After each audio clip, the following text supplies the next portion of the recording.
Again, my name is Alidad Vakili. I'm an attorney with Foley & Lardner. I'm going to be talking today about how to raise seed funding for your startup, and primarily focusing on convertible notes and safes. Oftentimes, that's sort of the first financing that a startup will do, is to get money in the door using what's a relatively simpler process of financing, using a convertible note or a safe, rather than doing a priced equity round where you go out and sell preferred shares to investors. So we'll talk a little bit about that. Let me give you an overview. So let's scroll down here. Just a quick little tidbit on housekeeping. So this is really an educational program. I'm talking about high-level concepts, legal concepts, not intending for anything I say to be used for a specific instance or a specific transaction. Feel free to reach out to me separately. My information will be made available at the end, and happy to chat with you offline about a particular circumstance you have.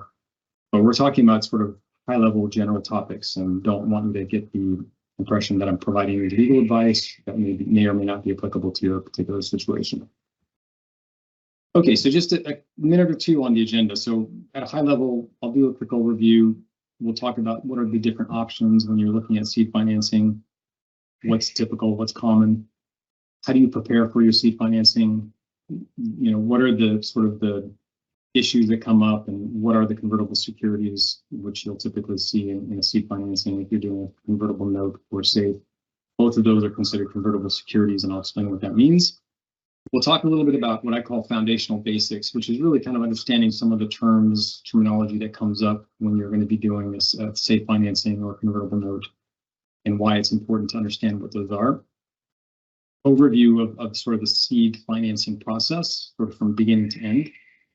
And then talk a little bit about how to close your seed financing. So, you've got an interested investor or investors, you've got, the documentation prepared. What should you be thinking about as you approach getting ready to close your financing? What are sort of the important pieces? How do you have the mindset, and how do you work with your team to make sure that you close efficiently, effectively, and without having to spend a whole bunch of money on legal and other fees? Lastly, I'll talk a little bit about some of the common pitfalls I've seen over the years. These are issues that come up almost on a regular basis, and give you some ideas and tips for hopefully how to avoid the various pitfalls that I've seen.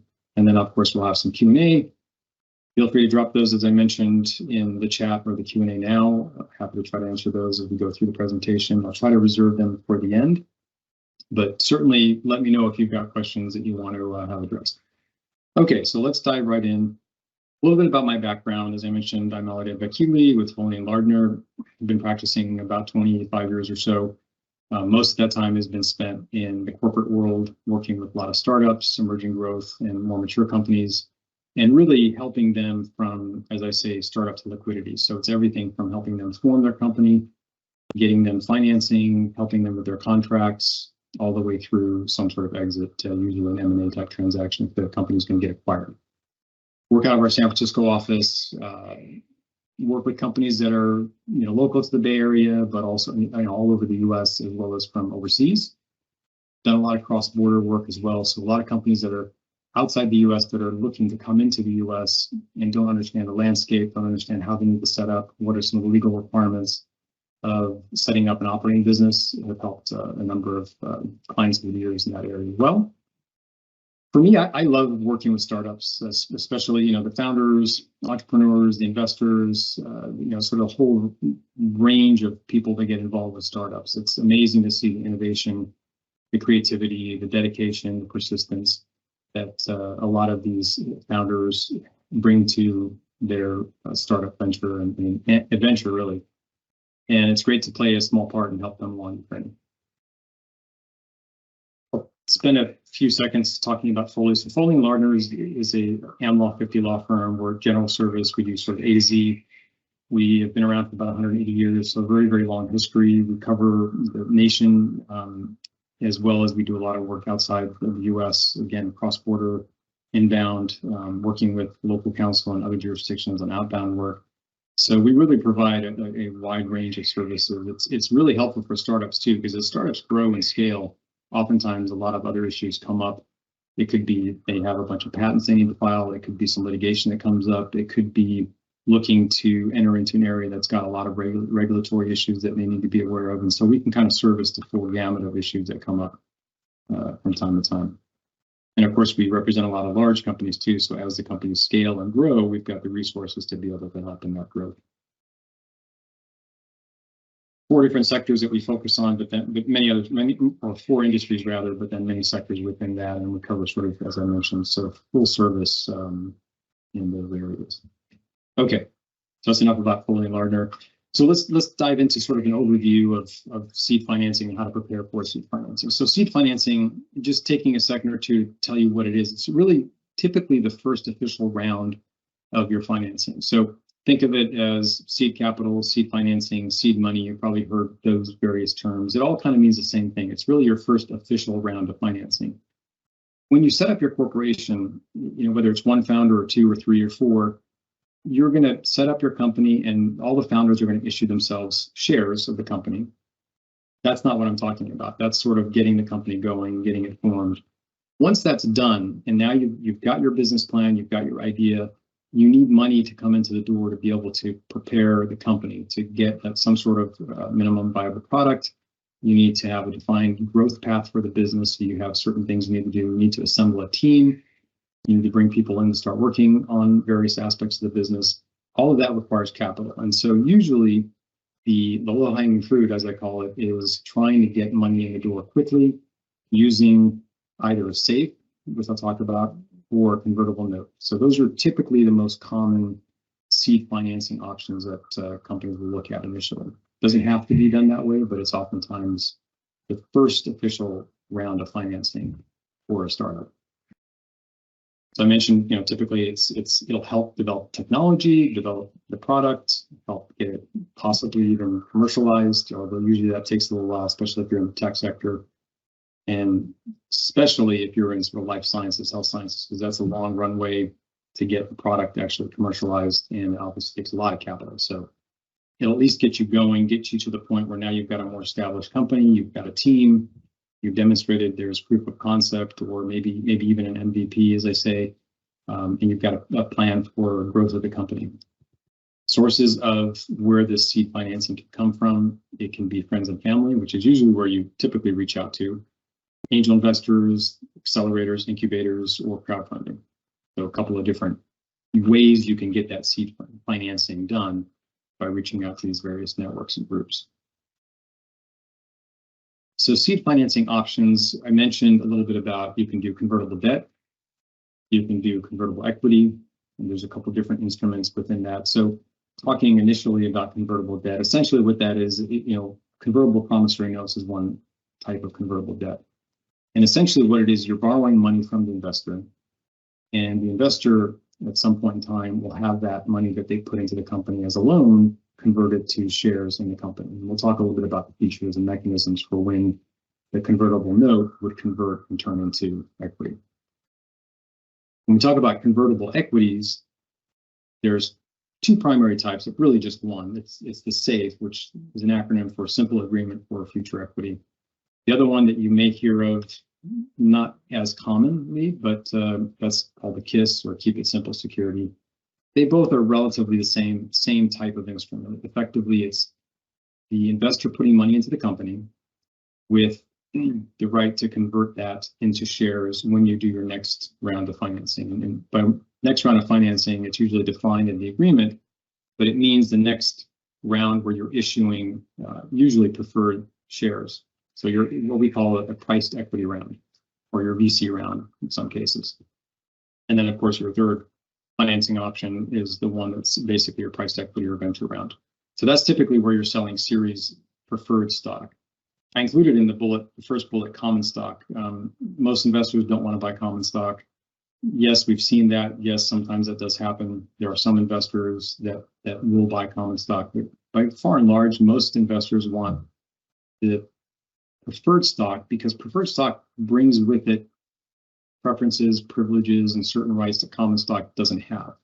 And all of those things that it has that common stock doesn't have are what investors oftentimes look to as one way of trying to protect their investment, because they'll have certain preferential rights that are superior to or senior to the common stockholders. There are other financing options beyond the scope of this presentation. There's grants, there are loans. Typically, most startups, especially early stage, are not going to qualify for a loan because you have to have either significant assets, but usually enough revenue coming in to service the debt on a typical loan. Grants, though, are available. So depending on what area your startup is in, if it's in renewable energies, there are certain grants that might be available for certain renewable energy business plans. There could be some in other areas as well, depending on what the government's interested in funding. So there could be some availability in grants as well. Okay, let me just check and see if we have any questions. Okay, so one question, and this is probably a good time to chat about it, is worried about accidentally raising funds illegally or making sales for my startup illegally. What do I need at a minimum so I can legally raise funds or legally make sales? Is it okay to make agreements with customers or investors? That money won't be exchanged until I'm able to get everything legally first. So that's a really good question. You know, one of the sort of overarching issues that you should always be thinking about is making sure that when you go to raise financing, you do it in compliance with the applicable laws. And most of the time, that means making sure you're complying with the securities laws. There are securities laws that apply both at the federal level as well as the state level. And depending on the state that you're organized in, the state you're doing business in, and the state where the investors are that are purchasing shares in your company, or even putting money into the company to get a convertible note or a safe, because those are still considered securities, then you need to also make sure you're complying with the securities regulations in those states. So it's a little bit of a patchwork you need to kind of carefully navigate. You know, my initial comment would be make sure you get your attorney involved early on, because your attorney, especially if they're a corporate attorney that does this kind of work, they will be able to guide you and make sure you're doing everything by the book, you're not doing anything illegally, that when you go out to raise financing, it's done properly. There's all sorts of tricks and traps. Most of them are very easy to navigate if you've got someone with experience to guide you. So easy enough done, relatively straightforward if you have someone that knows what they're doing that can guide you. Okay, so another quick question, major differences between convertible equity and equity. So good question. So convertible equity is, by its nature, it's convertible, meaning it will convert from one type of security to another type of security. So example being the convertible promissory note. So as I mentioned earlier on, it's a loan. The investor actually loans money to the company with the intention of having that money be converted into shares when the company then goes and raises its first price equity round, sells shares at a price, a fixed price. So it'll convert from, you know, the loan into shares at that next financing.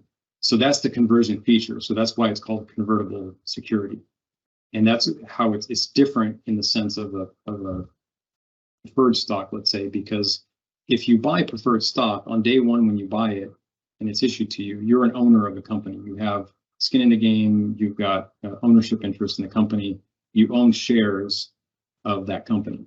Whereas if you invest via convertible note or a safe or a KISS, you're not getting shares on day one. You're actually getting the right to have shares when that instrument converts into shares. And that would typically be at the next round of financing. We call it a qualified round because it's usually defined in the agreement.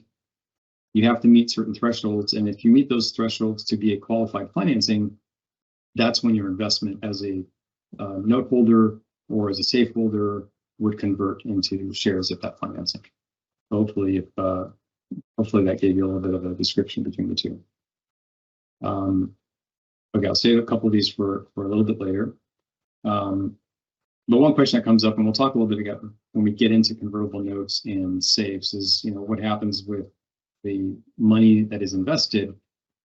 It's there, I mean, to be used by the company. Generally, the convertible notes are not, the investors that invest in convertible notes typically do not want to get their money back, the principal and interest. So even though it is a loan, technically it is a loan, it carries an interest rate, it has a maturity date, the investors don't really want to get back their principal and interest because their return on their investment is very minimal. Whereas if they were to take that and convert it into shares at the next qualified financing, and then as the company grows and scales and goes through other series of finances, and then eventually either gets sold or goes public. At the end of that sort of liquidity event, the idea is they would get a much larger return on their investment than if they just got back their principal and interest. And so that's really what they're betting on. They're betting that the money they invest now as a loan will convert into shares. Those shares will be worth a lot more than the principal and interest when the company has an exit. So let me go back a minute before we jump into safes and notes and talk about some of the details. So preparing for your seed financing, and I can't emphasize this enough because I see a lot of companies that they go, they're all excited, they talk to some investors are excited, they get a term sheet, and the diligence starts, and stuff starts coming up that, well, this wasn't done right, this wasn't completed, we're missing this, we don't have good documentation. A lot of those issues can be resolved, but it takes time, it takes money, and oftentimes can delay the transaction from closing. But what I've seen over and over again is it drives up the cost significantly, because then you've got your attorneys that need to come in and try to clean stuff up. And sometimes it can be relatively quick cleanup. Sometimes it can take a lot of time and effort and a lot of expense to clean stuff up.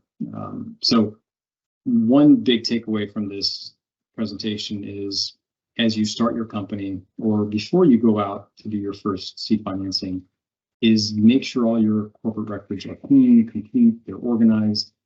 The first bullet point under setting up your entity type and jurisdiction, I'm really not going to go into that too much. Basically, you really want to set up a Delaware C corporation.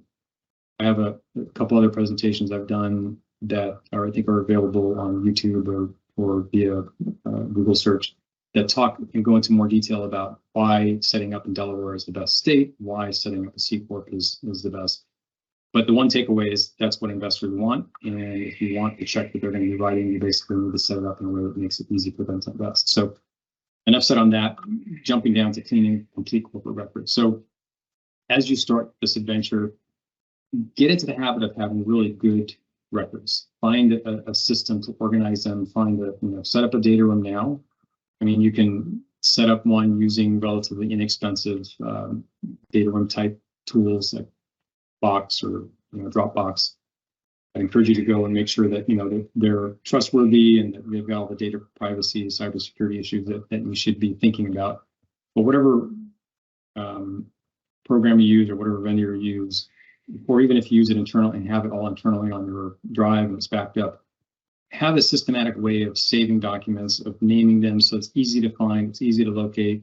I can't tell you how many times on a deal we've been scrambling because the client's records are a mess. They open up the data room to us initially before the investors, so we can kind of go through and make sure everything's clean and organized the way it should be. And sometimes we're opening up the data room and realizing, oh my goodness, this is a huge mess. Documents aren't named, or they're named in a way that doesn't make any sense. They're missing signatures, they're missing dates. I'm working on a financing now where we've got that issue where a bunch of the documents weren't dated, they weren't named, they didn't have the full name of the individual. So that's an issue that investors counsel and the investors are going to be looking at. They want to see clean, good corporate records because obviously they want to minimize any sort of potential risk to their investment. So having good records, making sure stuff is done properly is key. And it's so much easier, much more efficient, much more cost effective to do all that up front so that when you get to the point in time where you've signed your term sheet and you open up the data room, it's all there, it's organized in a fashion that the investors will be able to go through it very quickly and hopefully not raise any issues that need to be cleaned up. Sort of part and parcel with that is making sure you've got the right documentation. So, there's a bunch of different types of documentation. Obviously, your corporate records need to be all up to date and done properly, but some of the items that I see that oftentimes investors are looking at very carefully is making sure you've got the right type of provisions with all of your personnel, including founders, employees, advisors, consultants. Do you have confidentiality agreements or confidentiality provisions in those agreements? Do you have IP assignment agreements? And what I mean by that is if you're bringing someone into the company, even as a founder, if you're going to be developing, creating something that has value, you want to make sure that everything that is created by anyone that's going to be coming into the company in any form or fashion that belongs to the company, should be assigned over to the company, and the ownership should be held by the company. And that's important because you don't want to have a situation where somebody comes in and develops the key technology or helps you develop the product, never sign one of those agreements, they walk away after a few months, And if they created it, they automatically have rights to that. So if they don't assign it over to the company, they can walk away, carry with them those rights, and now the company's got a big problem because they don't have the ownership to the technology that was so critical that that person developed. So having those agreements in place, we do this all the time with a lot of our startups. We'll make sure we've got the documentation, we'll prepare, make sure that the founders get it, that they get it executed by everyone. It's up, put into their files, so there's no issue. So when it comes time for the diligence, it's very easy to send that stuff out to the investors council so they can check the box and say, yep, it's all there, looks good, they've got all the right provisions. The other thing that's important is also talking about any sort of equity purchase agreements. These would be the agreements that the founders have with the stock that they're getting. It would include the agreements that provide for any sort of equity, whether it's restricted stock or whether it's options that are being granted or awarded to consultants or employees. Those agreements need to be solid too. And a couple of things that people are looking for. One is obviously they comply with the securities laws, but really what investors are looking for is making sure that anyone that's material critical to the company, it has some sort of vesting so that they're going to be sticking around for the long term to make sure that the company continues to become successful and that they contribute to that success. So you have this concept of vesting. So, for example, your startup, you want to bring in a developer, and they're going to be basically coding the technology that'll be the real valuable asset of the company.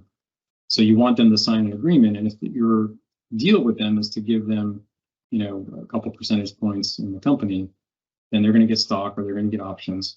But you want to make sure that the stock or the options vest over time so that they have to stick it out for the full, whatever it is, usually 4 years, in order for their stock or option to be fully vested. And if they leave before that period is up, they're going to lose some of that stock or options that they were given. And I've got another presentation. I go into a little bit more detail. The vesting works a little differently with regard to restricted stock than it does with regard to options. But the takeaway message is you want to make sure that they're incentivized to stay, at least for the sort of the standard term is 4 years. And it's 4 years with the 1 year cliff, meaning they have to complete 1 year of service in order to vest in 25% of whatever the total amount is of the stock or options. And then the rest of it will vest monthly over the next 3 years or so. So at the end of the 4th year, they're 100% vested. So usually most people realizing that will say, well, geez, I better stick it out. I want to stay with the company and make it successful, because if they make it successful, their stock or their options will be valuable too. So that's the incentive to make them stay. Transfer restrictions. It goes without saying, if you give someone some equity in the company, you don't want them to, at some point in time, transfer that to somebody else that has no business being a shareholder.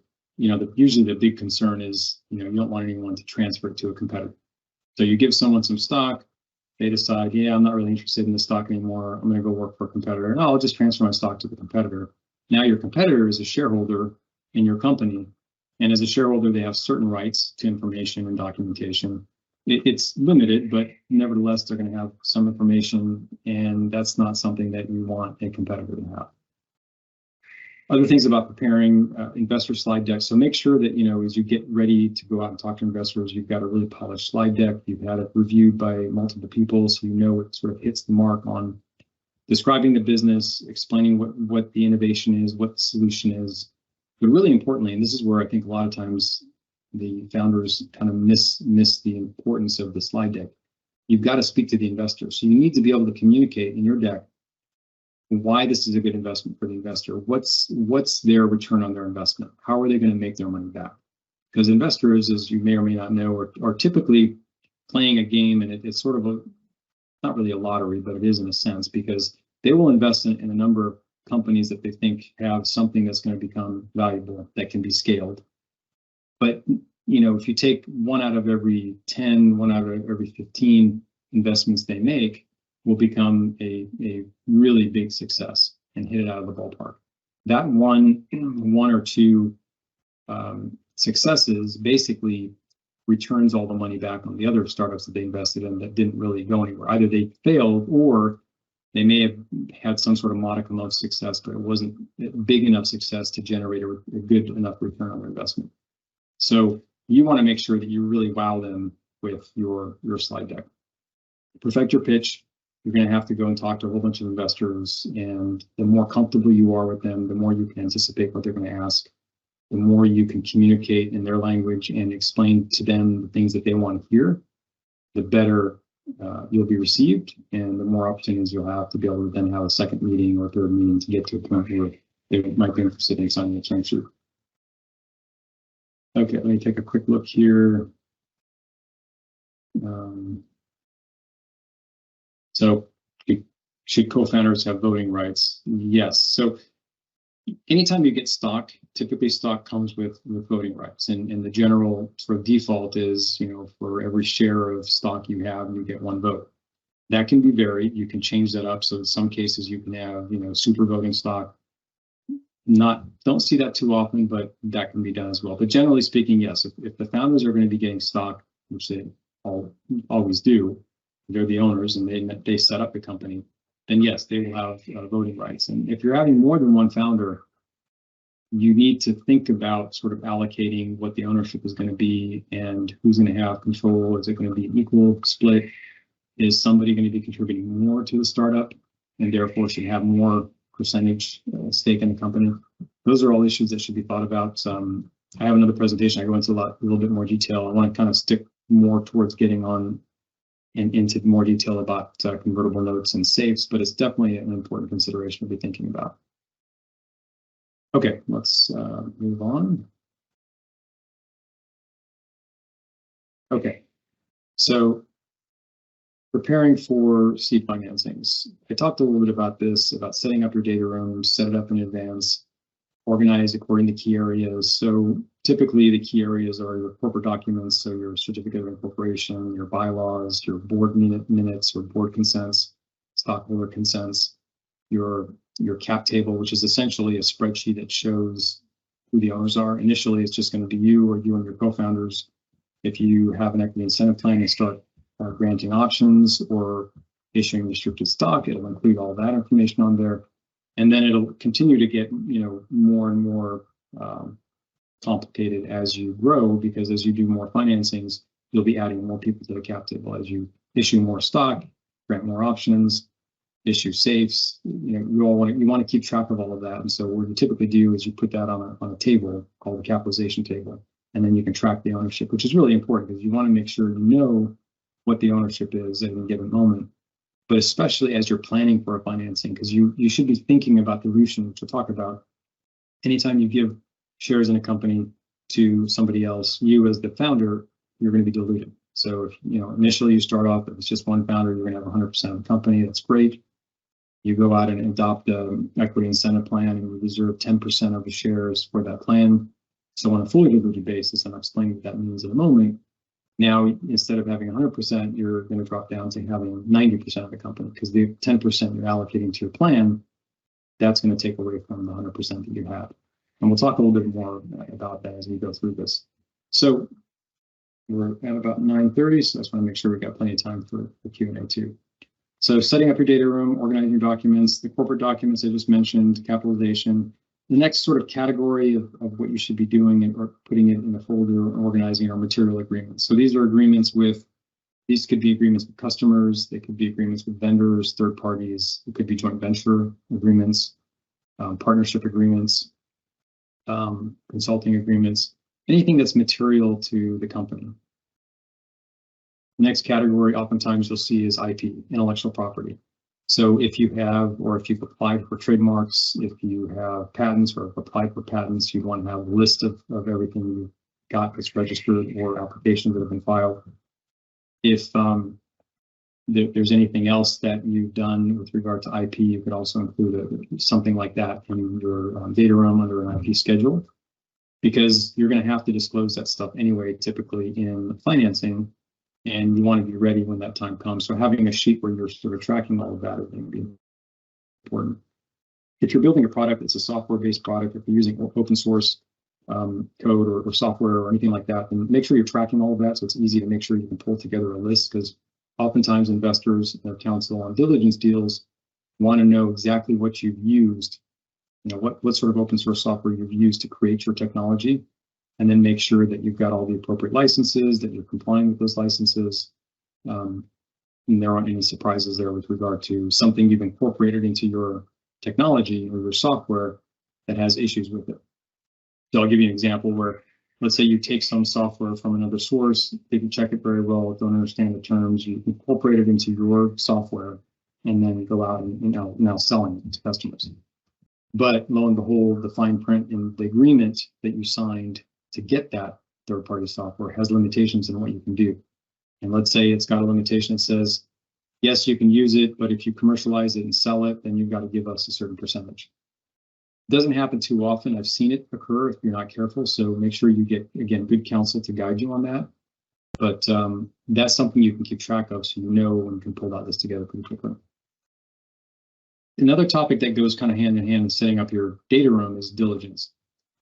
Really, really important. And I know founders oftentimes are busy working on getting the company up and running, getting the technology, getting proof of concept, getting the MVP. So there's so many things that you have to juggle as the founder at the early stages.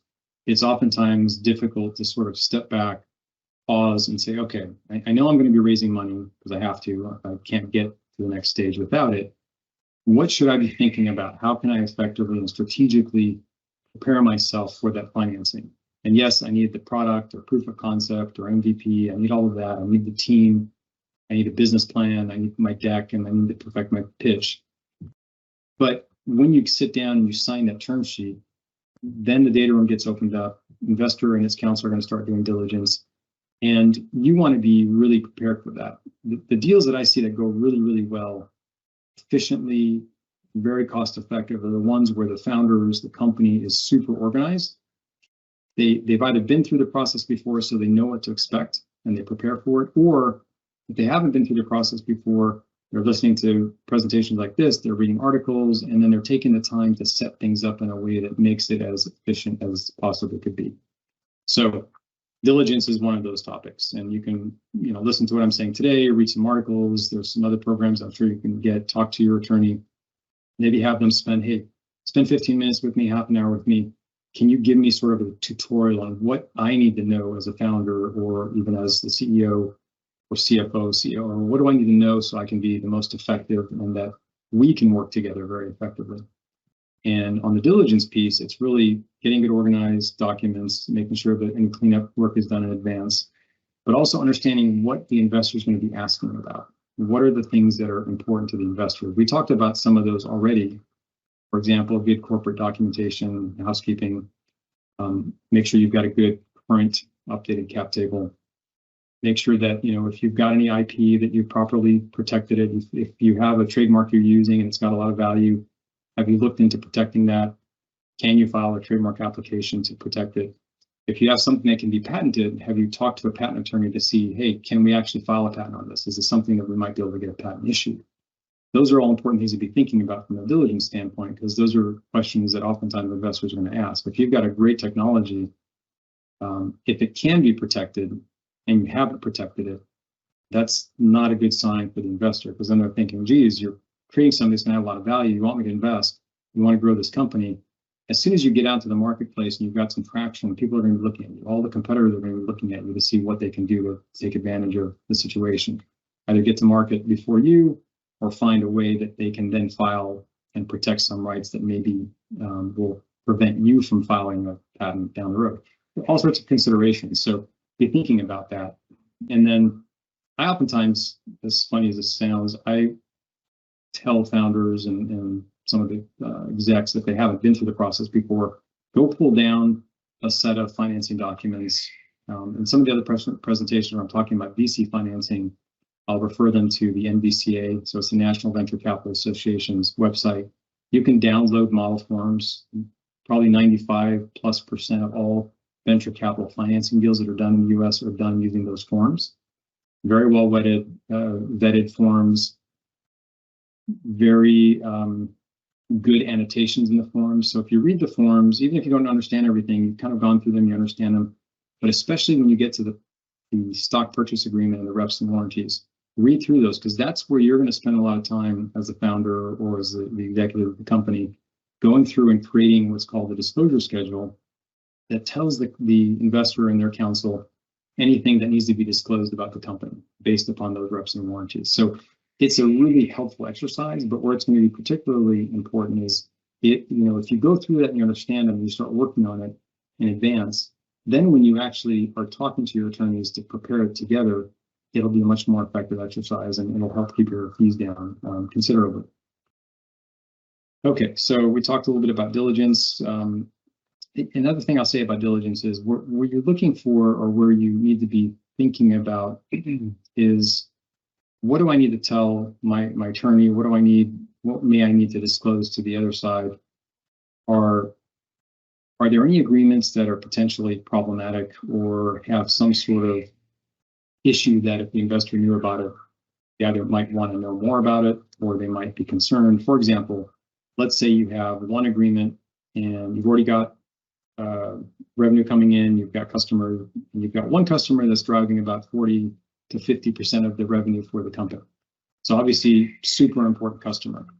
And it was a very difficult negotiation to get that customer agreement in place. They extracted a bunch of concessions that you normally wouldn't give, but this was your first customer bringing in a lot of money, so you basically gave them whatever they asked for because you needed to get that customer to get others, and you needed the revenue coming in. So let's say you negotiated a provision that says if the company goes out and takes out any loans or wants to get into a different line of business, or if the company is going to go and engage other customers that might be in competing businesses, sort of exclusivity type concepts, that they need to be notified first, and they have the right to okay that. And if they don't okay it, they can terminate the agreement.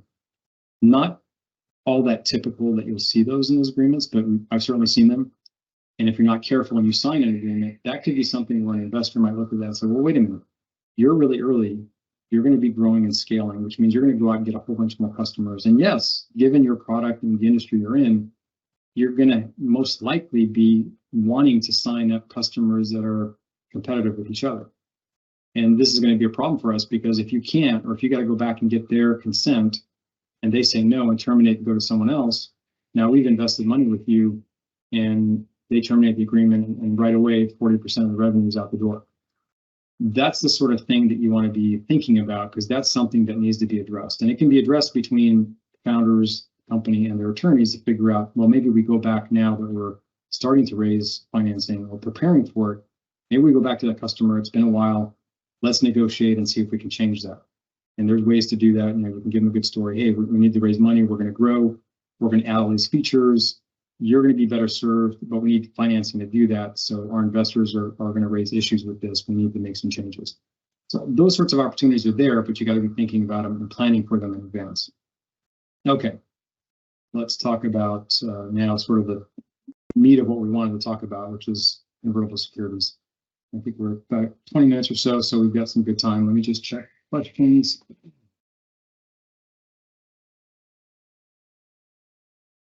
Question about legal costs for incorporation. Reach out to me separately. Happy to chat with you on that. Delaware corporations do have to pay an annual franchise tax. If you set up the company properly, it's usually not a big amount. I think at the low end, it starts off at about $350 or so. You want to be careful on how you set it up. There's a calculation that the Delaware Secretary of State uses to calculate the franchise tax. So I've seen circumstances where they don't do it properly, and then the tax ends up being a lot more than you anticipate or want. Typically, the franchise taxes for Delaware are due March 1st. So if you've already registered your company in Delaware, you should be getting a notice, usually a month or two in advance. But if not, go and check. And you can call them. They're actually very friendly, very helpful. Get on the phone, talk to them. They'll guide you through the process. You can actually prepare everything online and file your report online as well. Hopefully that's helpful. Employee stock options will be compensated by only founder shares or company shares. So if I understood the question, yeah, when you have an equity incentive plan, it needs to be set up a certain way. And back to securities compliance, you need to comply with certain securities regulations, as well as some tax requirements as well. But once you set it up, those shares, you reserve shares from your authorized number of shares, which the company, when you create your company, you'll have an authorized number of shares the company will have. Think of it as a checkbook. You put $1,000 into your checking account. You've got $1,000 you can go out and spend. So your authorized shares are kind of that similar concept. You form a company with 10 million shares of authorized stock. It's usually when you first form it, it's just common stock. You don't need preferred stock because you don't have a financing at that point. So you usually just set it up with common stock. You've got 10 million shares. Let's say you issue a majority of those shares to you as the founder. So maybe you issue 60%. So 600,000 or 6 million of those shares to yourself, and you reserve or keep unauthorized but unallocated 4 million. And then you want to set up an equity incentive plan. So let's say you say, well, I'm going to reserve a million of the total 10, so 10% for my plan. So you then reserve a million under your plan.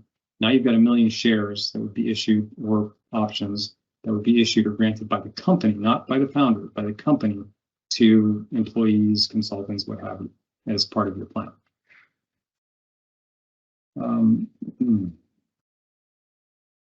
Okay, so let me continue on here with convertible securities. So we talked a little bit about what they are in the beginning. They convert to a future equity, future security upon usually a qualified equity financing. So that's when you actually then go out and sell stock, usually preferred stock, at a fixed price. So what are the benefits or pros, if you will? So one of the nice things about doing your seed financing using convertible security is it avoids having to value the company. You don't need a valuation of a company to issue a SAFE or issue a convertible note, because you're not actually issuing shares when you take their investments. You're just issuing them a right to shares in the future. And because you're not issuing shares to these investors, you don't need to value the company. So the nice thing about it is it pushes the valuation of the company down the road until you actually go and have your qualified financing. So the good part about that is right now in the economy that we're in, the valuations have gone down. You know, we had a heyday, I think, of 2021. We're at a really high level as far as valuations the companies were getting. So there were a lot of term sheets being signed, a lot of financings taking place, and they were taking place at a pretty high valuation. You know, things changed. Obviously, interest rates going up has impacted the market. There's been a bunch of other factors that have impacted the market as well. But the takeaway is basically valuations have come down. It's become a little bit of a tighter market. The investors have been a little bit more careful in picking the companies they want to invest in, and some of the terms have been a little bit less favorable to the companies, if you will, especially when it comes to valuation. So if we're still in that sort of downturn a little bit, so if you can push out the valuation and not have to value your company now, that might be a good strategic decision, because you can wait, get the money you need to carry you for another year, maybe a year and a half. Maybe by that time the market's turned around, valuations are coming back up. So then when you go to do your qualified equity financing, you can get a better valuation. Much easier to document, less expensive. So you can get through the whole process a lot quicker, less legal fees, less time, because there's less documentation. And it's much easier to get all of that stuff out and done rather than doing a priced round where you've got typically more documents, and it's going to typically take more negotiation, more legal fees. So if you need money quickly and you want to do it in sort of the least expensive way possible, but still make sure you get good dollars through the door, have good documentation, oftentimes a SAFE or convertible note is a good choice for that. Cons. So looking at the negatives. So convertible notes it's debt. As I mentioned earlier, it's a loan. So you're basically taking a loan from an investor that has to go on your financials. So now that means the company's got debt on its books, versus, for example, a SAFE, which is not typically considered a loan, that typically won't show up on your financials, you know, as debt. So the downside or con of a convertible note is that it's debt. It does have a maturity date. It does carry interest. And if things really go badly and you can't get another financing closed before the maturity date, then technically, according to the term of the note could be called and you have to pay that money back. And typically, most startups are not going to have the money to pay it back. So obviously, that's a bit of a risk when you do a convertible note. But the flip side of that is most investors understand that, and most investors using a convertible note are not expecting to get repaid principal and interest. I mean, of course, they're going to want to get back something if the company was not doing well, it's going to fold, but that's the risk that they're willing to take. So that's one of the downsides. The convertible notes have what I call an extra liquidation preference. So basically, they jump above all of the other equity as far as any sort of liquidation. So if the company has to liquidate, because they're an actual lender, a creditor, they typically get paid off first before any equity holders, before any shareholders get paid. Unless there's some other way in the agreements that it gets handled. But typically creditors get paid first and then owners get paid second. Conversions can be a little confusing. They've got, valuation caps and discounts. We'll talk a bit about that. So keeping track of all that, if you've got multiple notes or multiple safes, back to what I said earlier, is being prepared and doing your spreadsheet, calculate all that out now, or at least have it ready to go. So it makes it much easier to go through the process. Because when you get to that qualified financing, your convertible notes and or safes will convert. And so then what you have to do, if you haven't done it already, is you got to go through every single one of those safes, assume they're all in the same form, so you do the exercise once and you're done. But you have to go through and calculate out what exactly that investment or that safe holder is going to convert into in this qualified financing. And so you got to take the amount, figure out if there's a valuation cap or a discount, do the math and calculate out how many shares that will equal once you close on your qualified equity financing. I've seen scenarios where companies have gone out and raised, a bunch of money using safes. They haven't used the same consistent form. It's all over the place, all different terms. They've got 30 of them. And then they get to a point where now, oh, hey, we're closing in a couple of weeks. And they haven't done the math, haven't figured out how it's all going to close. And then, they're scrambling because they got to figure all that out to prepare what we call a pro forma, which will show everyone that's investing what exactly they're going to be getting. So you got to do all that, figure that out, put it together, and then send it out to the investors so everyone knows what they're going to be getting for their investment. So it adds a lot of pressure if it's not done in advance and done properly. Another downside is oftentimes if you're negotiating the safes or convertible notes, it's usually early investors oftentimes, so they're looking for a sweetheart deal, and if they're going to put money in at the sort of the highest risk of the business because it's so early, they oftentimes want some sort of a sweetheart deal. So they're either going to want a big discount or they're going to want a valuation cap. And both of those concepts, what they do essentially is it's going to give the holder of that convertible security, the note or the safe, a better price per share once that qualified equity financing takes place, because they're typically going to get it at a lower price than what the shares are going to be sold to the investor they're going to be buying the stock. And I'll explain a little bit of that in a minute. Less protection for the investor. Investors that are sophisticated and have invested via safes and convertible notes understand that, and usually not much of an issue there. Okay, so let's go on to talking a little bit more about convertible securities. Okay, so question here. How do investors know what percentage of the company they'll be getting? That's a great question. And that's part of when you are getting ready to do your qualified financing, you're going to be preparing this pro forma that you're going to go through and calculate out exactly what the ownership of the company is now, what the ownership of the company is going to be with the new investors coming in, putting in new cash, as well as what the ownership is going to look like for those people that are converting their safes or convertible notes. And so that exercise takes place as you're getting ready to do your qualified financing. But even as you're negotiating the terms of your convertible note or your safe, you should be thinking about that, because there's different types of safes, different ways to calculate out how that's going to convert into shares. And you want to make sure that you're understanding that so that you can negotiate the best provisions of the best agreement you can when you're doing a safe or a convertible note. The shorter answer is it'll depend on what the valuation cap is that you're agreeing upon, whether you're agreeing to a discount, and then how you're going to be calculating the company capitalization, which is one way that you're going to try to figure out what the conversion mechanics are going to be when there's a qualified financing. And there's different ways to do it on a pre-money or post-money basis. And the two can be different and end up in different results depending on how you do it. So there's no, if you're doing a convertible security, you can't tell the investor when they put money in and get a safe or get a convertible note exactly what they're going to get when you do your next qualified financing, because there's a lot of unknown variables. One, you don't know what the valuation will be when you get to your next qualified financing. You don't know what exactly the terms are going to be. So a lot of those are unknown variables. So you won't have that information to know how to calculate exactly what their investment today will convert into when you close your next qualified financing. I mean, you can get some of that information to understand how you're going to calculate it, but the exact number of shares you're going to end up with, or the exact percentage, you won't know until you get to that qualified financing. So what is a qualified financing? It's typically defined in the agreement in the SAFE or the convertible note. It's an equity financing. So typically where the company goes out and sells shares, it's usually shares of preferred stock.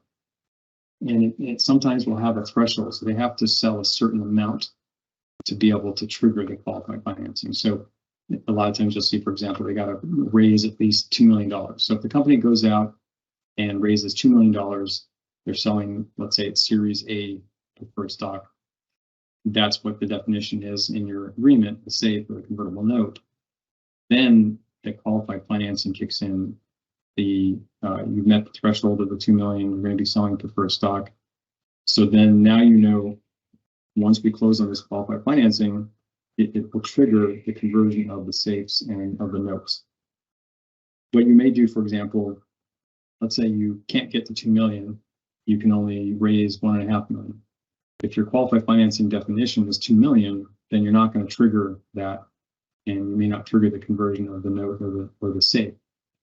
You got to read through the document, of course, because in some cases there can be a provision that says if we don't meet the threshold for qualified financing, but the company goes out and sells stock, as long as you do X, Y, and Z in the sale, even if it doesn't hit the qualified financing, there's still going to be an opportunity to convert, but it may convert on a different formula. So, pay attention to that too, because even if you don't hit the metrics for qualified financing, you may still trigger the conversion, but just based on different terms. So that's a little bit about the qualified financing piece. The discount, which comes up not in every single note or not in every single SAFE, it's something that can be negotiated, but oftentimes you'll see a discount or a conversion price cap, also called a valuation cap. So basically it's, as I mentioned before, that investor is going to get either a discount off of the purchase price that's paid at qualified financing. So in the case of a discount, let's say you're going to go and raise $2 million, selling Series A. You've met the definition of qualified financing. The SAFE is going to convert, and let's say the SAFE has a 25% discount, and the price of the stock that's going to be sold to the new investors putting new money in is $1 a share. The holder of the SAFE with the discount, 25% discount, is going to be able to get their money converted into shares, the same shares, Series A, but instead of at $1 a share, they're going to be able to convert at 75 cents because they're getting 25% discount. So that can be huge. Usually 20 to 25 is the range I see. I usually don't see it higher than that. You don't see it much lower than that. But that's usually the range of discount if the SAFE does have a discount or the note has a discount. The valuation cap works in a similar way, a little differently. So basically, when you get to your qualified financing, as I mentioned, you're selling stock, so you need to actually have a fixed valuation in order to determine what the price per share is going to be for that stock. So once you've determined that, whatever that valuation number is, if the holder of the SAFE that invested a while back had negotiated a valuation cap, you then have to look at whatever that valuation cap is and whatever the valuation is for that qualified financing that you're in the process of going to be doing. And whichever one is lower, you're typically going to use the calculation to determine the investment that the SAFE holder made, how that gets converted into shares. So if your valuation cap, let's say on your SAFE was 5 million, and when you go out to do your qualified financing, you have a valuation, pre-money valuation of 10 million, then essentially the holder of the SAFE is going to get a 50% discount because you're going to calculate out the price per share not on 10 million, but on 5 million. So essentially half. So you need to kind of keep track of that because as you're negotiating these, I mean, obviously in some cases companies don't have a lot of leverage. You need the money. It's early stage. You can't get anywhere without it. So the first money, the riskiest money that comes in, usually is the first money that comes in, and oftentimes the leverage may be with the investor. But just be aware that the more valuation, the lower the valuation cap, the more of a discount that the investor is going to be able to get if it converts into the shares in a qualified financing down the road.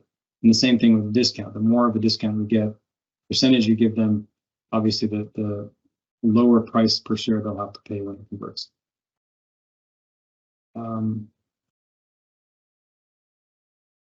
Okay, so yeah, good question about lower of the cap or the discount. So in some cases, the agreement may say, hey, there's going to be a discount, 20% discount, and there's a valuation cap of 5 million.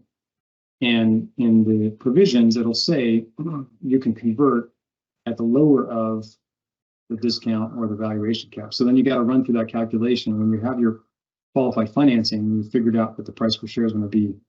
Then you can go back and say, all right, now let me apply the discount, the 20% discount, and run the math. And let me also apply the valuation cap and run the math. And whichever one results in a lower price per share is the one that the investor is going to have the right to convert into and use that price per share for the conversion. So yes, that's a really good question.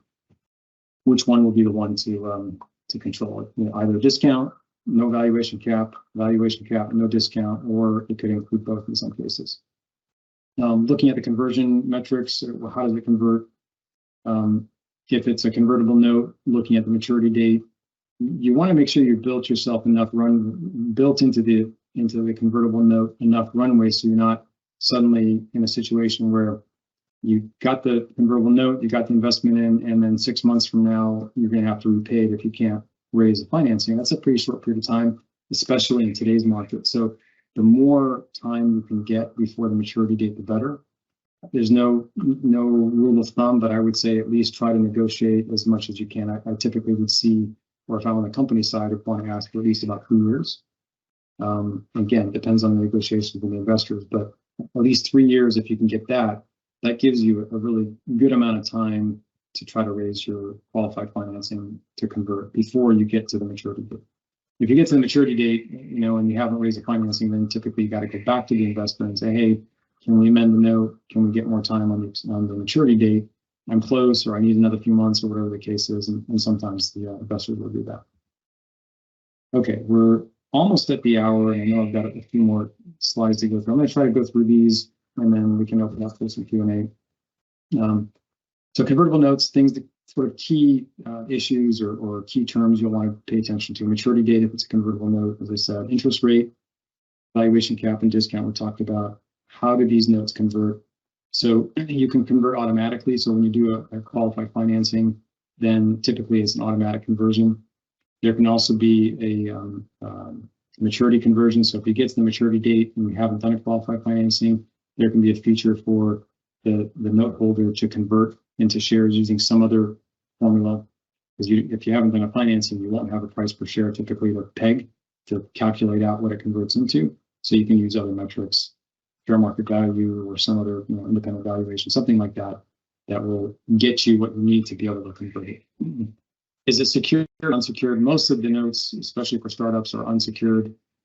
I've seen the secured convertible notes as well. That adds a whole other layer of complexity to the debt, because now it's secured against typically the assets of the company. So then it's like you got a bank loan and you've got a lien on your assets. You need to be careful with what you do. You can't go and lien those assets by getting another loan. Even a bank loan can be problematic if you've already given a security to a note holder. What are the default provisions? What triggers a default? Do you have a cure period? Are there reps and warranties that are in the note that you need to make sure you can give? If you can't, then you've got to either negotiate them or disclose them on a disclosure schedule. We talked a little bit about that earlier on. And are there amendment terms in the note so that if you've got a bunch of these notes out there, do you have to go and get every single person to sign off to amend it? Or can you just do an amendment by having a majority in interest sign an amendment, and that would amend all of the notes? That can be really helpful if you've got a situation where you got a couple small note holders who maybe aren't all that friendly or aren't all that cooperative, but the majority are, and you can work with them and get an amendment to, let's say, buy more time to extend your maturity date. So that would be a good example of where you might have a provision like that. Switching gears quickly to the SAFE. So the SAFE, as I mentioned, it means Simple Agreement for Future Equity. It was actually introduced by Y Combinator back in 2013. They were looking for an alternative to a convertible note. Again, something that was really quick, easy to get done for the companies so that they get investment dollars earlier on to the company. And so they came up with this concept of safe.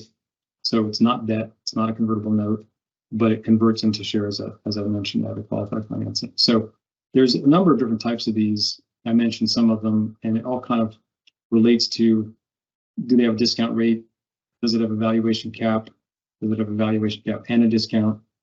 Another provision you might see is most favored nations provision, which basically means if I'm the safe investor, I invest on day one, I've got this most favored nations or MFN provision that essentially says, look, company, if you, in 6 months or a year or whenever it is, go out and raise a bunch more money and issue a bunch of other safes, if those other safes that you issue have more favorable terms than the one you gave me, you got to come back to me and let me know.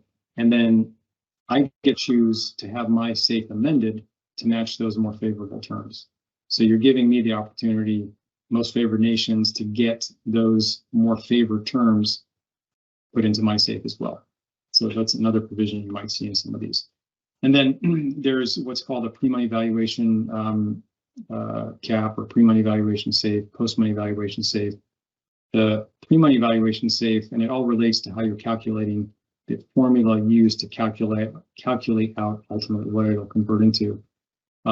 When they first came out with the safe, they were all pre-money safes or pre-money valuation caps if it had a valuation cap in it. And they're typically more, I guess, founder friendly is one way to put it, but maybe in some cases more dilutive to the founders.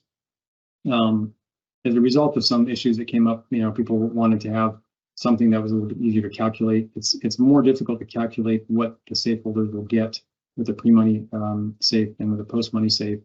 And so I think a few years ago, maybe it was 2018, I think, they updated their form. And now the calculation you'll see and the terms you'll see refers to post-money valuation.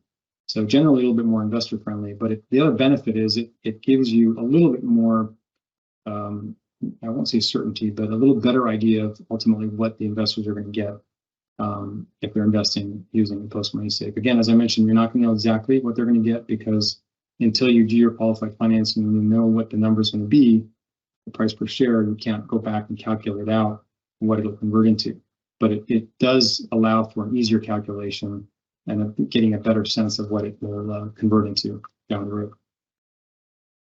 Simple form, cost effective, not treated as debt, as I mentioned. So it's a really simple, easy way to get dollars early on into the company. I'm going to go through quickly here because I want to make sure that we've got enough time to open up for some Q&A. So one question, is a safe preferred over a convertible note from the company's perspective? Great question.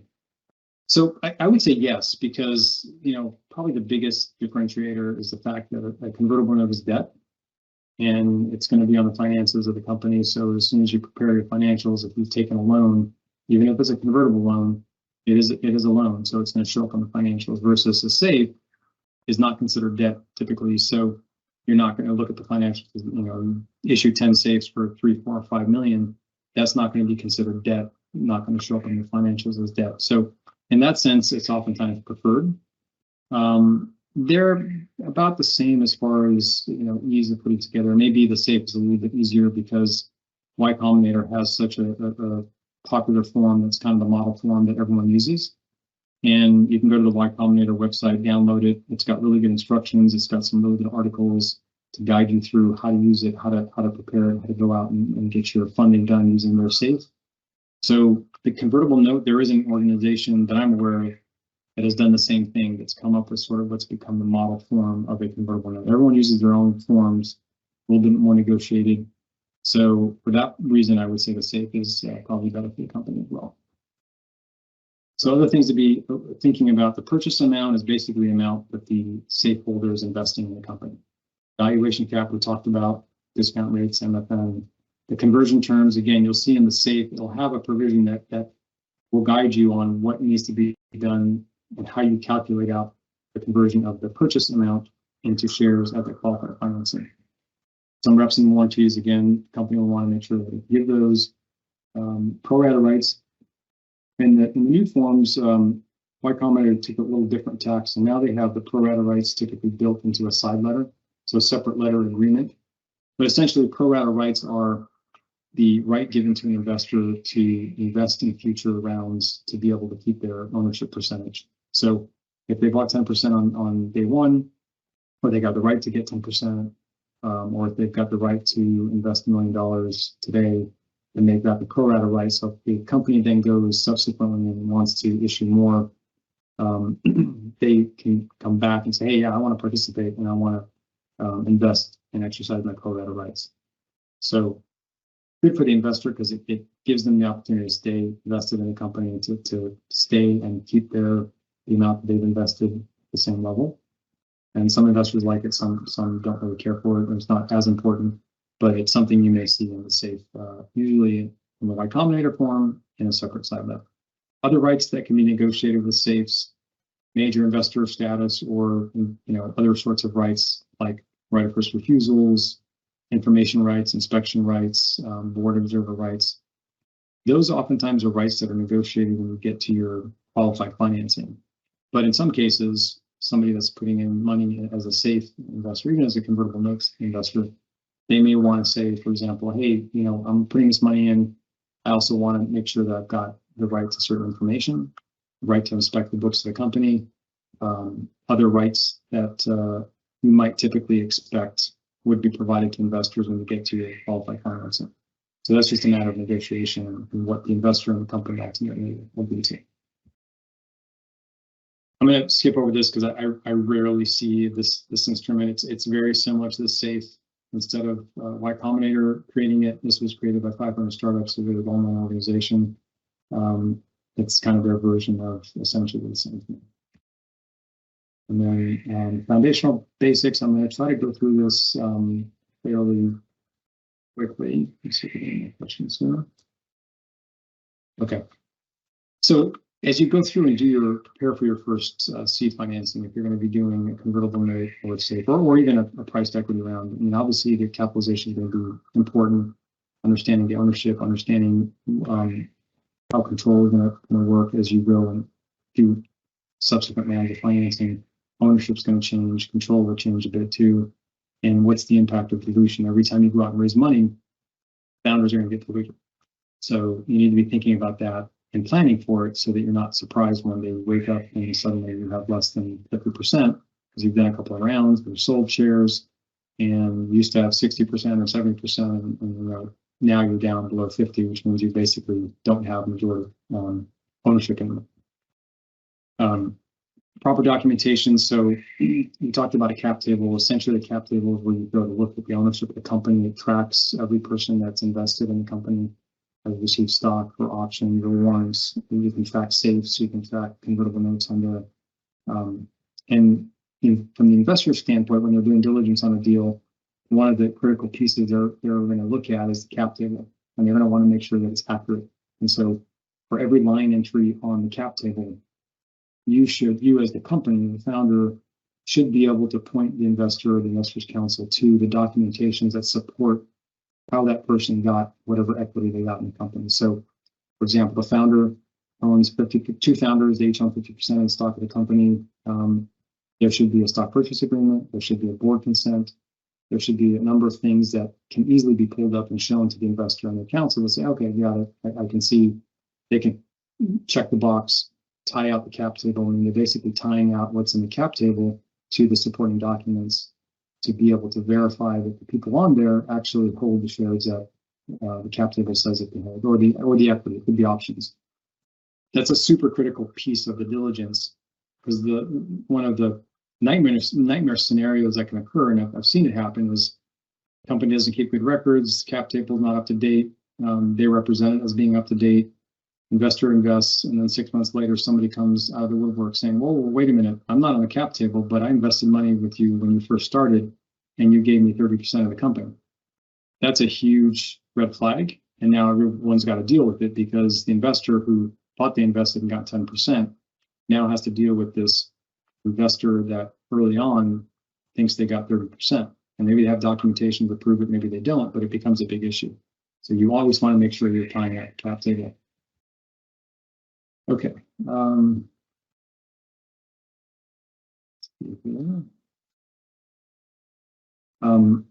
running out of time here, but Money valuation, the term means basically the value of the company before the round of investment.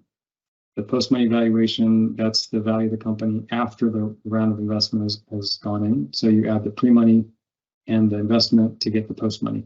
The pre-money, post-money, this all relates to when you get to your qualified financing, right? Because if we're talking about a safe or a note, the note or the safe may have the concept of the valuation cap built into it, but you don't have to do a valuation of a company to issue a safe or convertible note. So I'm going over these terms so you understand what they are. So when you get to the point where you're going to do a qualified financing, they'll make a little bit more sense.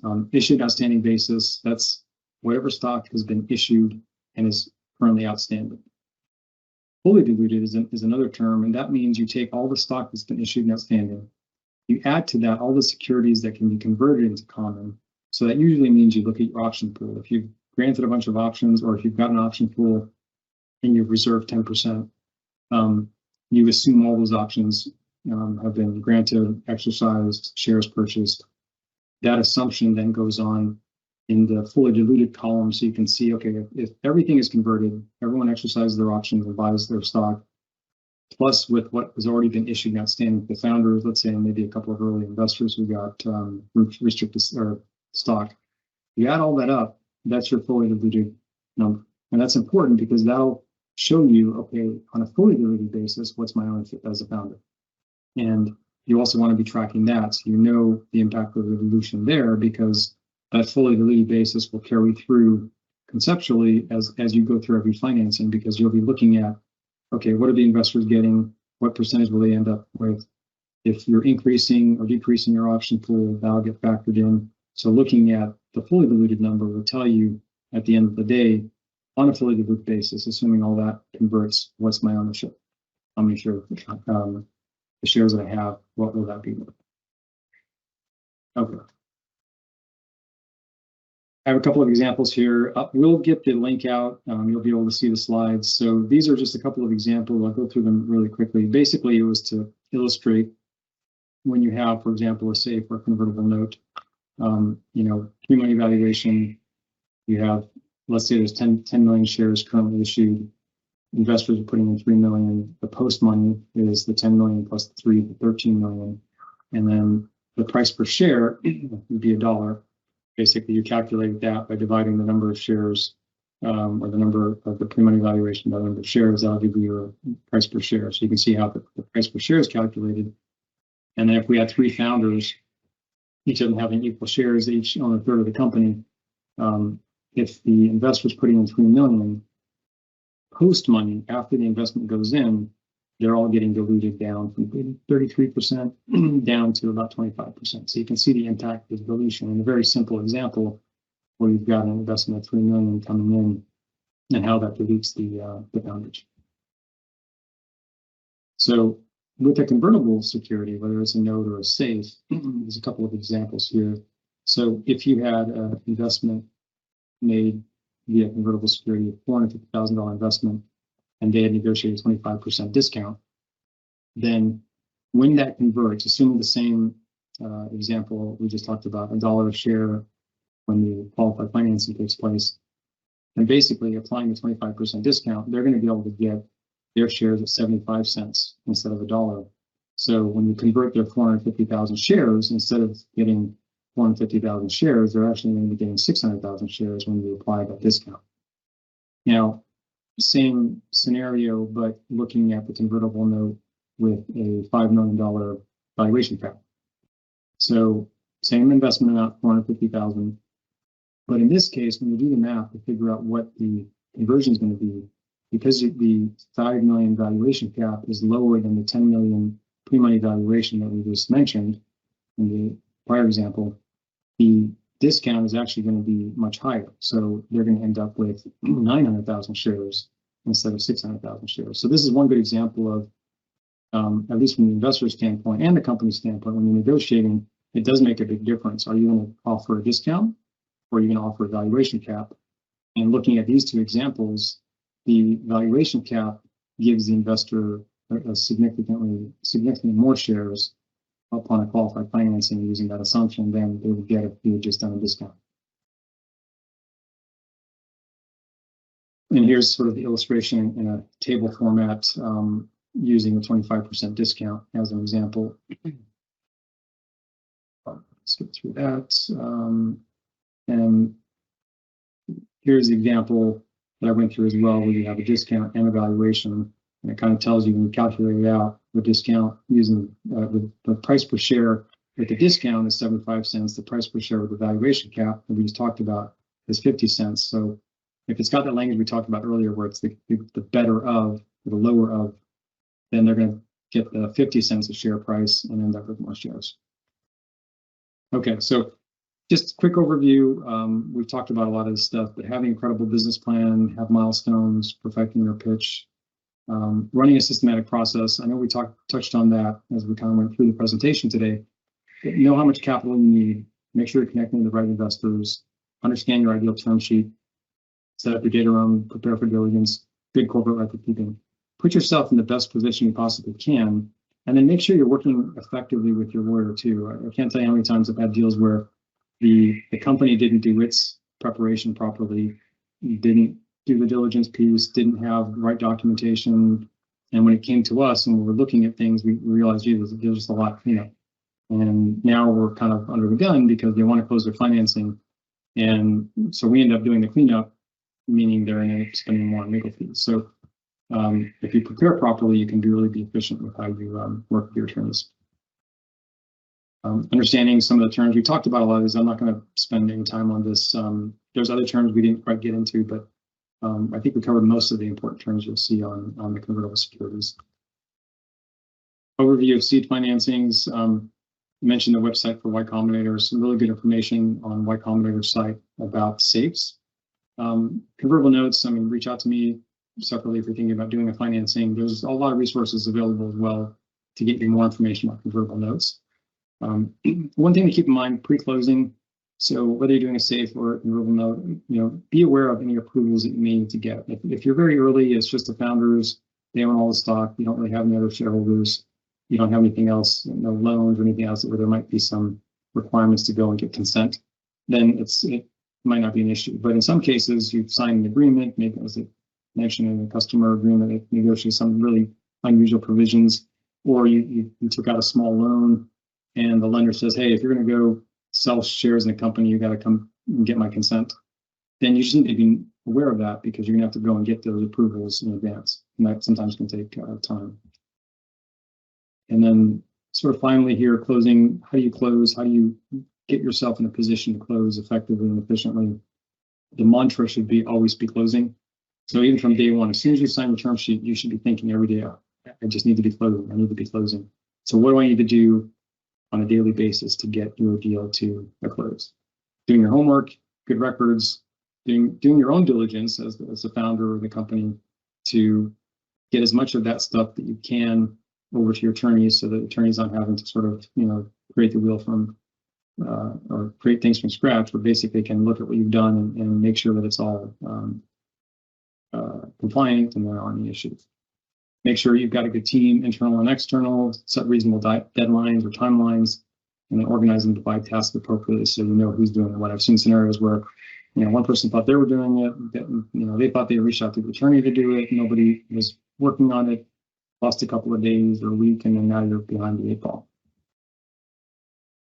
Common pitfalls, and this will be the last thing I talk about, and then I'll open up for questions. I'll go through the chat too. Not getting your lawyer engaged early sounds self-serving, but I can't tell you, if you are working with an attorney that's done a lot of work with startups, that understands the space, it's money well worth spent. A lot of attorneys, law firms will work with you.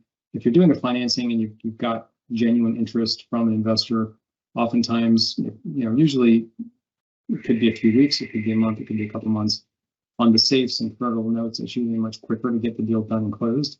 And oftentimes then from the proceeds from that financing, the lawyers oftentimes will pay their fees. So it's not as if you have to come out of pocket necessarily on day one. You can get a good attorney engaged as long as they know you're going to be getting some money coming in relatively soon. They can work with you and maybe they defer the fees, or if the closing is going to happen in a few weeks or a month, then you get paid out of the closing. So you don't have to worry about spending dollars on legal fees on day one. That can be shifted or deferred to a little bit of a later date. but making sure they can guide you early on so you don't make any mistakes and make it efficient and effective. I think all this other stuff I've pretty much touched on. So the one thing I'll say is be wary downloading forms and using them. I've seen a whole bunch of examples where people have come to me after the fact.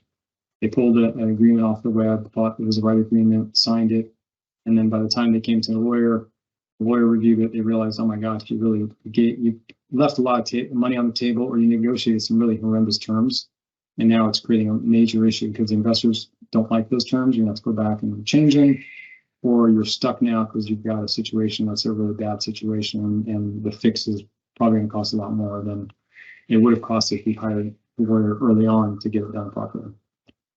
Side letters, if you've got side letters, make sure you know what's in them. If you need to get approvals, or if there's anything else you need to be aware of as you go through the financing. Okay, some helpful resources. The Y Combinator site is there. There are a couple, it's all part of our Fully website, but we've got a couple different areas. We've got a newsletter that comes out on a regular basis you can sign up for. We oftentimes will talk about the market, we'll talk about different issues, new regulations that are coming up. So it's helpful, and it's geared towards sort of the startup community. A lot of the articles are. There's Fully Ignite and Fully Insight. So a lot of good articles. I've got a bunch of videos up there, short videos, touching on startup related issues. And there's a bunch of other podcasts and things you can go and check out at your leisure.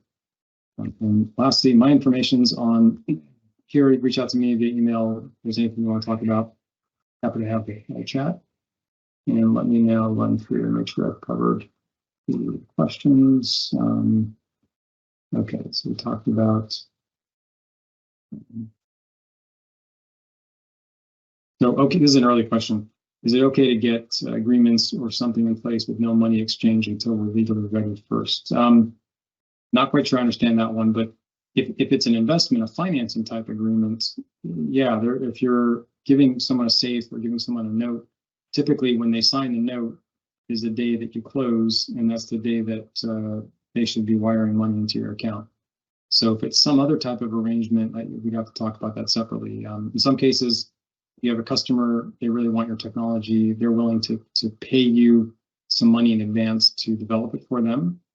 That's a different story, different type of agreement.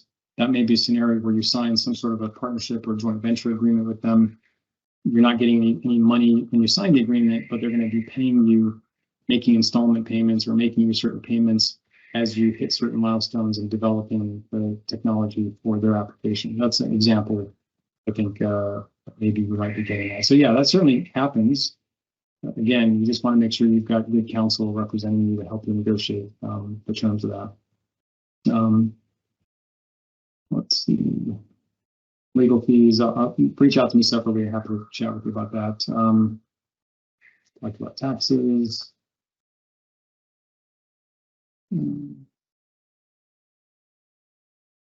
Let's see. Oh yeah, so the associations that have the forms. So yeah, let me go back here. So Y Combinator is the site where you can go get the safe form. The site to get the model forms for a priced round. So if you're actually doing like a venture capital round or priced equity round, is the National Venture Capital Association, and their website is indicated in the chat. I think this is the site, but it's the national. Yeah, that's it. NVCA. So it's nvca.org. If you go to their site, they've got a ton of information. They have a lot of information. Obviously, have the model forms, not just model forms for the financing, but over the years, they've also developed a whole bunch of other things. They've got a term sheet. They've got some policies and procedures that companies may look at and use for their policies. I think they've got a sexual harassment policy, anti-discrimination policy. They've got a bunch of conflict of interest. They've got a bunch of policies that, again, have been very carefully prepared by a number of law firms, as well as venture capitalists and companies. So everyone's had a say in really going through and vetting these documents. So they're usually a pretty solid place to start. Okay, so let's see. Okay, how do you manage your cap table? Great question. We've still got a few more minutes. There are a number of solutions out there, and a lot of them are cloud-based. So basically, you sign up; it's a subscription service. Usually, the client would sign up, so the company signs up, they get the service, and you can oftentimes invite your lawyer to join and give them access so that they can go in and access the site as well and help you manage your cap table. So Carta is one that's pretty well known. There's Estrella, that's another one that's pretty well known. There's like Shoebox. There's probably a good handful, half a dozen or so. There's more than that, but half a dozen that are probably more popular and common than some of the others that can help you manage your cap table. And take some time and look at them and go get pricing. Usually the pricing is set fairly low early on, and it's, at least with a couple of the companies that I know, they price it per stakeholder. So and a stakeholder is anyone that's on your cap table, so that anyone that is a shareholder that owns shares. It could be someone that owns options, owns a safe, owns a convertible note, owns a warrant. So anyone that would show up on your cap table, that would be considered a stakeholder. And so they'll oftentimes price it out per stakeholder. So for like up to 15 or 20 or 25, maybe they have a very reduced license fee, or maybe it's even free with some minimal features, and then it graduates up as the company gets larger, and they charge more for that. But they also have other features, which is nice. We didn't touch on granting options because it wasn't really part of this discussion, but as a company gets going and you set up a plan and want to grant options, you need to make sure that you do it carefully so you're complying with the securities laws, but really also equally important are the tax laws. And so you should always be granting your options at fair market value, and you always want to be going out and getting a valuation to establish what the fair market value is, and you want that valuation to be done by a third party, so that if questions are ever asked, you've got a report from a third party independent valuation firm that has done the research and analysis to come up with what the fair market value is. So a number of these cap table solution providers also can provide that part of their service as well, of doing a valuation study, as well as a whole bunch of other stuff. So those are some names to check out. Okay, so law firms, some law firms will accept equity. There are all sorts of ethical and professional guidelines and requirements to do it, properly. Typically, the bigger law firms, more established law firms, some will do it, but it's not something that's done, at least from my perspective, all that often, because it's just not worth getting into a scenario where you've got some sort of conflict of interest. Even if you follow all the rules, it can be done fully. I think on occasion has done it, but it's not something that we typically do. We do offer a lot of alternative fee arrangements, so whether we defer fees or offer some discounts or some other method to help our clients out, we're happy to talk about that. Okay, advantages of a KISS versus a safe. I honestly don't do much work with KISSes, but essentially they have the same features as a safe. So it's different than a convertible note. It's not a loan, and it has a lot of the same types of features. So it has a purchase amount. It's got usually a definition of qualified financing. It'll convert it to qualified financing. It can offer a valuation cap, a discount, or both. So really, it's a competing instrument. Y Combinator created the safe. 500 Startups created the KISS. The KISS really, in my view, really hasn't gained the same popularity that the safe has. If you're considering using one or the other, I would certainly suggest using the safe, because a lot of the investors are familiar with the safe, may not be as familiar with the KISS. And even though it works pretty much the same way, it's always better to go with something that's well known, that's in the market, that people look at and can recognize, rather than something that people aren't maybe as familiar with. What are warrants and how do they fit into financing? So a warrant is very similar to an option. It works basically the same way. It's a right given to purchase shares in a company at a specific price in the future. So warrants, you can basically think of them almost exactly like an option. Options typically are given to employees and consultants. Warrants oftentimes are given on a special circumstance. They may be given to a lender, because the lender's going to be loaning money. They're going to be getting their principal and interest back, but they also want some sort of a sweetener, something extra for giving you the loan in the first place. That sometimes can come in the form of a warrant. Other partners, like joint venture partners and things like that, you can negotiate and give them a warrant. But essentially, it works almost identically to an option in a lot of respects. Okay. Now reach out to me, the last question here, about sources for company valuations. Happy to send you some companies, but reach out to me separately on that.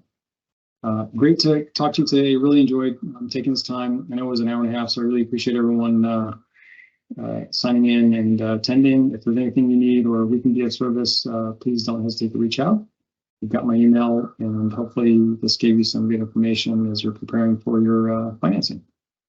Have a wonderful rest of your day. Thank you.